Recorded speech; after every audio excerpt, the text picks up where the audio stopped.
सो autotrophs में क्या है, there are two types of autotroph, that is photo autotrophs और कीमो ऑटोट्रॉप्स। ओके, तो फोटो ऑटोट्रॉप्स को हम देख चुके हैं। नेक्स्ट हम देख रहे हैं ऑटोट्रॉप्स की जो सेकेंड टाइप है, दैट इज कीमो ऑटोट्रॉप्स। ठीक है, सो कीमो ऑटोट्रॉप्स में क्या होता है? कीमो ऑटोट्रॉप्स मीन्स नाम से पता चल रहा है कि यहाँ पे बैक्टीरिया अपना फूड सिंथेसाइज करेगा by using the chemical energy. Okay, chemical energy को यूज करके वो यहाँ पे क्या करेगा?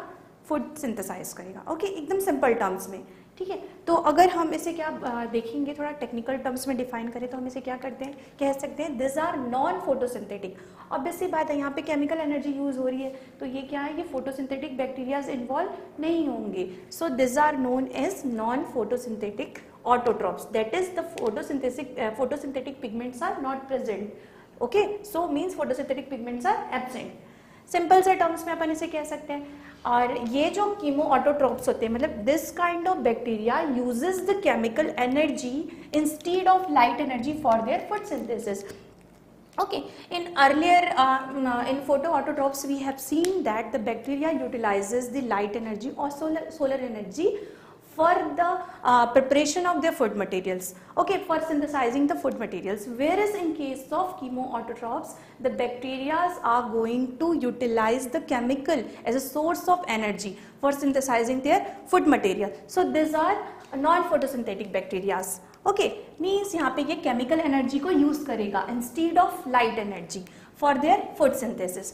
सो the chemical energy is obtained from oxidation of inorganic और organic material. So earlier we have seen in case of photoautotrophs, then the bacteria utilizes the solar energy. Okay, then that solar energy is responsible for the breakdown of some inorganic compounds. Okay, हमने ऐसा देखा था कि क्या करते थे कि जो सनलाइट को वो लेता था और फिर वो क्या करता था, जो इनऑर्गेनिक कंपाउंड्स प्रेजेंट हैं जिसे बैक्टीरिया ने एब्जॉर्ब किए हैं एनवायरनमेंट से, उसे फिर वो क्या करता था, ब्रेक करता था। किसमें? सिंपल फॉर्म में। और यहाँ पे क्या होगा, केमिकल एनर्जी को यूज करेगा और वो जो केमिकल एनर्जी या जो केमिकल्स जिसे इसने एब्जॉर्ब किया है बैक्टीरिया ने एनवायरनमेंट से, फिर उसे वो क्या करेगा, ब्रेक करेगा, ऑक्सीडाइज करेगा। क्या होगा यहाँ पे? ऑक्सीडेशन का प्रोडक्ट और ऑक्सीडेशन होगा। फिर किसका ऑक्सीडेशन होगा? इनऑर्गेनिक कंपाउंड्स का या फिर ऑर्गेनिक कंपाउंड्स का। तो मोस्टली हम किसका देखते हैं? इनऑर्गेनिक कंपाउंड्स का ब्रेकडाउन या इनऑर्गेनिक कंपाउंड का ऑक्सीडेशन देखेंगे। So the chemical energy is obtained from the oxidation of inorganic और ऑर्गेनिक मटेरियल्स। ठीक है, फिर it takes the raw metabolites from the environment and further which gets combined with the oxygen present in the cell and it releases the energy, that is it is called as exothermic reaction and the variety of inorganic byproducts are produced. So क्या बोलना चाह रहा है ये कहना चाह रहा है कि बैक्टीरिया इनिशियली क्या करेगा, it will take a raw materials from the environment, means ये raw materials को absorb करेगा environment से, then फिर क्या करेगा, जो इनऑर्गेनिक कंपाउंड्स होते हैं उनका ऑक्सीडेशन करेगा। तो इनऑर्गेनिक कंपाउंड्स के ऑक्सीडेशन की वजह से क्या होगी, इनऑर्गेनिक बाई प्रोडक्ट्स ऑब्टेन होंगे और एनर्जी रिलीज करेगा। तो एनर्जी रिलीज को हमने इन जनरली केमिस्ट्री में भी देखा है कि जब किसी भी रिएक्शन से एनर्जी रिलीज होती है तो हम उसे क्या कहेंगे, एक्सोथर्मिक रिएक्शन कहेंगे। मीन्स एनर्जी, एक्सो मीन्स रिलीज होना, एक्सो मीन्स बाहर आना, तो एक्सोथर्मिक रिएक्शन है ये। ओके, मीन्स एक्सोथर्मिक रिएक्शन है क्योंकि यहाँ पे एनर्जी रिलीज हो रही है and the variety of inorganic by products भी प्रोड्यूस हो रहे हैं। तो ये क्या होता है, कीमो ऑटोट्रॉप्स के केस में होता है। ठीक है, तो अगर हम कुछ एग्जाम्पल्स लेते हैं, या जैसे कि कीमोलिथोट्रॉप्स हम देखेंगे सबसे पहले। ओके, उसके बाद हम इसके कुछ एग्जाम्पल्स देखेंगे। तो chemolithotrophs means it is the modification of chemoautotrophs. ठीक है, मीन्स कीमो और जो ऑटोट्रॉप्स का ही मॉडिफिकेशन है कीमोलिथोट्रॉप्स। और लिथो मीन्स मैंने आपको पहले भी बताया था, बेस्ड ऑन इलेक्ट्रॉन सोर्सेज या सोर्सेज ऑफ हाइड्रोजन।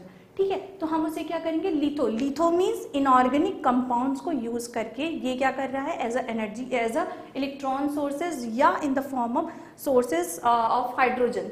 ठीक है, तो हाइड्रोजन सोर्सेज या इलेक्ट्रॉन सोर्सेज के फॉर्म में ये क्या यूज कर रहा है, इनऑर्गेनिक कंपाउंड्स को यूज कर रहा है, इसलिए हम इसे क्या कहेंगे, कीमोलिथोट्रॉप्स कहेंगे। ओके, सो यहाँ पे सबसे पहले क्या होता है कि जो इनऑर्गेनिक मेटाबोलाइट्स हैं उनको यूज करके, सबसे पहले जो इनऑर्गेनिक मेटाबोलाइट्स हैं, ठीक है, जैसे वहाँ सनलाइट यूज हो रहा था, यहाँ पे क्या यूज होगा, इनऑर्गेनिक मेटाबोलाइट्स यूज होंगे और ये क्या होंगे, ऑक्सीडाइज्ड होंगे। प्लस वो जो मैंने लिखा है इसका मतलब ये है कि यहाँ पे इसमें ऑक्सीडेशन हो रहा है इनऑर्गेनिक कंपाउंड्स का। Further after the oxidation of inorganic compounds और inorganic metabolites it will get converted into inorganic by products. Okay, फिर क्या होगा कि मैंने आपको बताया यहाँ पे कि ये क्या करेगा, ऑक्सीडेशन करेगा, तो ये क्या रिलीज करेगा, इनऑर्गेनिक बाय प्रोडक्ट्स रिलीज करेगा, as well as it will release the energy, so it is the exothermic reaction. जैसे ही ये जो एनर्जी रिलीज होगी वो क्या करेगी, it is responsible for the breakdown of water molecules. ठीक है, यहाँ पे वाटर का इन्वॉल्वमेंट होगा और वाटर का जैसे ही मतलब ब्रेकडाउन होगा तो it will get converted, it will break down into hydrogen molecules and oxygen. तो ऑक्सीजन और वाटर में ब्रेक हो गया, देन फिर क्या होगा, ये जो हाइड्रोजन रिलीज हुए हैं, ठीक है, ये क्या होंगे, it will get combined with the oxygen, oxygen से कंबाइन होके it will going to produce carbohydrates. ठीक है, और ये क्या है, this carbohydrate ultimately act as the food material for bacteria. Okay, समझ आया। फर्स्ट में क्या होगा, इनऑर्गेनिक मेटाबोलाइज्ड है, ये इनका ऑक्सीडेशन होगा एंड इनका ऑक्सीडेशन होके it will produce inorganic by products, along with this it will release the energy, so here it is the exothermic reaction. This energies is responsible for the breakdown of water molecules, which then the water molecules get break into oxygen molecules and hydrogen. Then the released hydrogen will combine with the carbon dioxide and it will going to produce the carbohydrates, and this carbohydrate will ultimately leads or act as the food material for bacteria. ठीक है, तो ये this is the complete process of chemolithotropes. ठीक है, इसके कुछ examples हैं जैसे कि sulphur oxidising bacteria, iron oxidising bacteria, nitrifying bacteria. So ये जो सल्फर ऑक्सीडाइजिंग बैक्टीरिया है, आयरन ऑक्सीडाइजिंग बैक्टीरिया है या नाइट्रीफाइंग बैक्टीरिया, ये क्यों नेमिंग दी गई है, जैसे मैंने आपको यहाँ पे क्या लिखा है, इनऑर्गेनिक मेटाबोलाइट्स। तो इनऑर्गेनिक मेटाबोलाइट्स की जगह पे अगर sulphur containing inorganic compound, sulphur containing inorganic compounds का इन्वॉल्वमेंट होता है अगर इस रिएक्शन में और उनका ऑक्सीडेशन होता है और फर्दर ऐसे रिएक्शंस बनते हैं, तो हम उसे क्या कहेंगे, sulphur oxidising bacteria. Similarly in the case of iron oxidising bacteria, अगर यहाँ पे इनऑर्गेनिक मेटाबोलाइट्स में अगर कोई आयरन कंटेनिंग इनऑर्गेनिक कंपाउंड्स का इन्वॉल्वमेंट होता है तो हम उसे क्या कहेंगे, आयरन ऑक्सीडाइजिंग बैक्टीरिया। वैसे ही नाइट्रोजन कंटेनिंग इनऑर्गेनिक कंपाउंड्स का इन्वॉल्वमेंट होगा तो हम उसे क्या कहेंगे, नाइट्रीफाइंग बैक्टीरिया। अब इन सबके जो एग्जाम्पल्स हैं इनके रिएक्शंस हम देखेंगे और इस जो कैटेगरीज हैं बैक्टीरियाज की, इसमें कौन कौन से एग्जाम्पल्स है, कौन कौन से बैक्टीरिया के स्पीसीज आते हैं, वो हम सारी चीज़ें देखेंगे वन बाय वन।